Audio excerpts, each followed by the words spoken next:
बिस्मिल्लाहिर्रहमानिर्रहीम अस्सलाम वालेकुम। आज अगर पूरा पाकिस्तान तोशा खाना के जितने तहाइफ की लिस्ट आई है और इस पर खुशी का इजहार कर रहा है और हम लोग खुशियां मना रहे हैं कि हमें पता तो चले कि हमारे साथ जुर्म करने वाले कौन लोग थे, तो अगर आप इस बात पर खुश हैं तो आपको इस शख्स का जो आपकी स्क्रीन पर आ रहा है, यंग, कमिटेड, इंतहाई खूबसूरत, काबिल तरीन जज जस्टिस आसिम हफीज का अगर आप शुक्रिया नहीं अदा करते तो यकीन कीजिए शायद हमसे ज्यादा नाशुक्री कौम कोई नहीं हो सकती।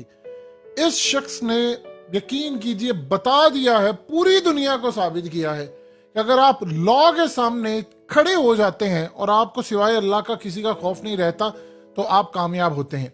आप ये देखिए कि सबसे पहले आप इनको गुफ्तगू करते हो, देखिए इनकी इंग्लिश बड़ी खूबसूरत है, उर्दू बड़ी खूबसूरत बोलते, कमांड इनकी बड़ी अच्छी है लॉ के ऊपर। 2018 में ये जज बने हैं और अल्हम्दुलिल्लाह 2032 तक ये जज पर रहेंगे अपने ओहदे पर। आज आप लोगों ने समझना है कि शख्स ने कैसी बहादुरी दिखाई है। ताकतवर तरीन लोगों के सामने ये एक यंग जज खड़ा हो गया है। अगर ये खड़ा हो सकता है तो हम लोग क्यों नहीं उसूल पर चल सकते। हुआ क्या है, आपको एक और बंदे का शुक्रिया अदा करना, उनका नाम है अजहर सिद्दीक एडवोकेट। ये बेसिकली तो इमरान खान के वकील है, शेख रशीद के भी वकील हैं और हर वक्त तैयार रहते हैं कोई ना कोई अच्छा केस दिलवाने के लिए। सीन ये हुआ कि इन्होंने एक पिटीशन दायर की, जस्टिस आसिम हफीज ने उस पिटीशन को सुना। इन्होंने कहा कि क़याम पाकिस्तान से लेकर अब तक सारे तोशा खाना का जितना मामला उसको रिलीज कर दिया जाए।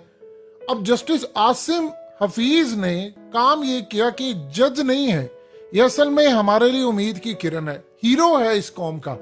इन्होंने ताकत के ईवानों के सामने खड़े होने का फैसला किया। इन्होंने ऑर्डर जारी किया कि पब्लिक किया जाए। अब हुआ क्या है, इनका ऑर्डर था, अगर इनके ऑर्डर की खिलाफ वर्जी होती तो तहीने अदालत जाता, फिर कैबिनेट डिवीजन के सेक्रेटरी को पेश होना पड़ता। उसके बाद हालात आप जानते हैं कि कितने खराब होते। इन्होंने कहा जी रिकॉर्ड पेश करें, जो मर्जी होगा रिकॉर्ड पेश किया जाएगा। अब हुआ क्या कि कल रात को वो रिकॉर्ड अपलोड कर दिया गया, आज अदालत के अंदर पेशी थी इनकी।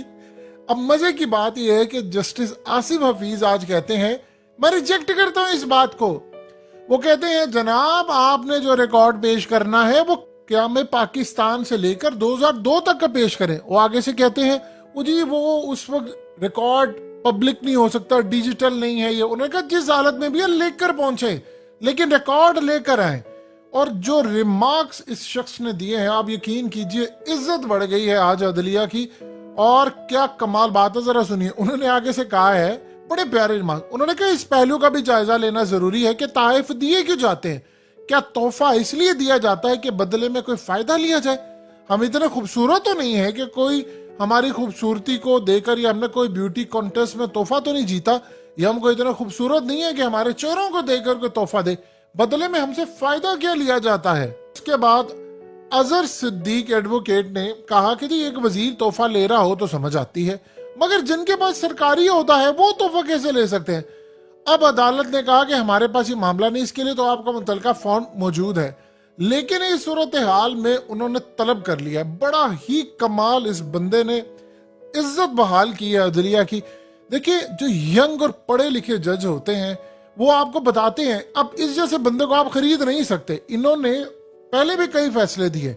जब इस तरह के जज आएंगे लोगों का उम्मीद का जो एक मामला है वो क्लियर होगा।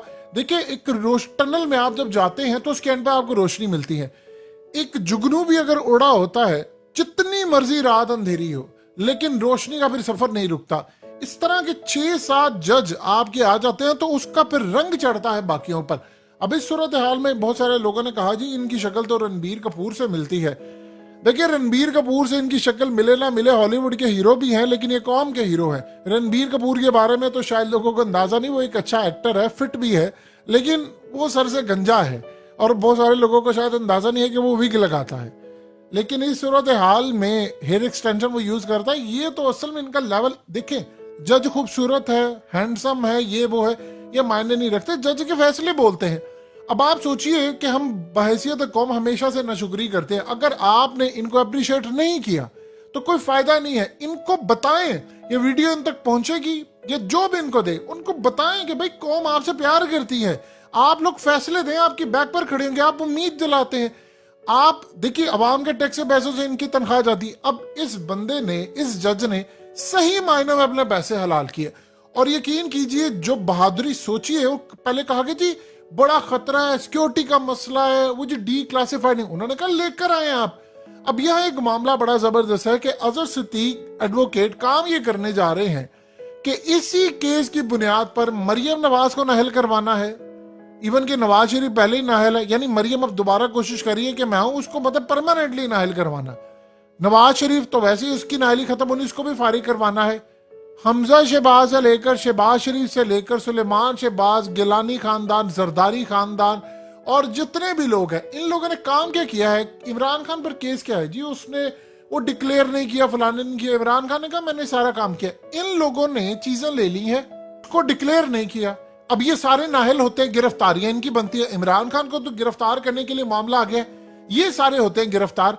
अब अजहर सिद्दीक एडवोकेट ये काम करवाने जा रहे हैं कि भाई इन सबको आपने नाहल करने, इनकी गिरफ्तारियां करवाओ। और इस काम के लिए जाहिर सी बात है मरियम फंसी है। देखिए अरशद शरीफ ने डॉक्यूमेंट्स आपकी स्क्रीन पर, उन्होंने कहा था कि मरियम नवाज ने कहा था पनामा में कि जी मुझे यूएई से गाड़ियां मिली है, मैंने उसको बेचा है और पैसे मिले। तो भाई आपको अगर गाड़ी मिली तो आपने डिक्लेयर क्यों नहीं की? वही जस्टिस आसिम हफीज ने जो रिमार्क्स दिए कि भाई हम क्या बहुत खूबसूरत है कि हमें तोहफे मिले, इसके बदले में लेता कौन है फायदा। अब यहाँ इंटरेस्टिंग मामला ये है कि इमरान खान ने फैसला ये किया है कि तोशा खाना में अब वो एक कानून चेंज करेंगे वजीर आजम बनकर कि ये जितने भी तोहफे हैं ये सारे के सारे कोई भी नहीं ले जा सकता, इसको सारे के सारे ऑक्शन में डाले जाएं। और ऑक्शन भी शफाफ होनी चाहिए, ये नहीं कि जिस तरह साफियों ने ऑक्शन ले ली, फलाना ले ली, यानी ऐसे ऐसे लोगों ने रोलेक्स घड़ी ले ली। यकीन कीजिए रोलेक्स घड़ी पहनने को दिल ही नहीं करेगा अब किसी का, ना आपका, ना हमारा, ना किसी और का, कि यार इन लोगों ने भी रोलेक्स घड़ी ले ली है।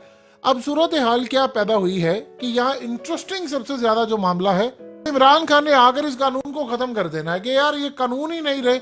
उधर नवाज शरीफ ने मर्सिडीज ली है, जरदारी ने बीएमडब्ल्यू ली है, और तोशा खाना रूल के तहत आप गाड़ियां नहीं ले सकते, बाकी सारी चीजें ले सकते हैं।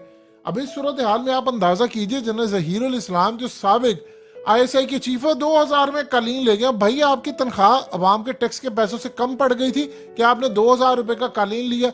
होता ही यूं है यार, अगर मिसाल के तौर पर 2 करोड़ की कोई चीज है, उसकी वैल्यू पहले डिक्लेयर करवाई जाती है 10 लाख, उसमें से भी आप कम से कम 10%, 15% देते हैं। इमरान खान ने तो उसकी वैल्यू ठीक करवा कर उसको 50% पर किया था। अब यहाँ बड़ा मजेदार काम होगा कि इस सूरत हाल में अभी केस खत्म नहीं हुआ, केस तो भी बड़ा लंबा चलना और उसमें बड़ी चीजें निकलनी है। पता तो चले कि जियाउल हक को कितना मिला है, अयूब खान जो इन सब का बाप बना हुआ था उसको क्या मिला है, और कौम को भी पता चले। और सबसे बढ़कर अभी बहुत सारे उधर तक भी ये मामला जाना जहां तक कभी जा नहीं सकता था। तो इंशाल्लाह अल्लाह के घर उम्मीद है कि जब तक जस्टिस आसिम हफीज जैसे जो जज हैं ये जब तक खड़े रहेंगे आपकी अदालत के अंदर, जब ये खड़े हो जाएंगे आवाम के लिए, तो यकीन कीजिए फिर आपका मुल्क सुधरेगा। और इस जैसे हमें जज भी चाहिए, और सबसे अच्छी उम्मीद है कि 2032 तक ये जज हैं, और इंशाल्लाह अल्लाह के घर उम्मीद है कि फैसले दबंग होंगे। हमें लाहौर हाई कोर्ट में भी अच्छे जज चाहिए, हर कोर्ट में चाहिए, और इन जैसे चाहिए जो खड़े हो जाएं, डट जाएं और कहें नहीं जो मर्जी हो जाए, जितनी मर्जी बड़ी ताकत है आप रिलीज करें डाटा, पता तो चले अवाम का टैक्स का पैसा जा कहाँ रहा है। उसकी वजह सबसे बड़ी ये है कि अवाम के टैक्स से आप दूसरे मुल्कों को भी देते हैं, तो ये अवाम को तोहफे वापस मिलने चाहिए।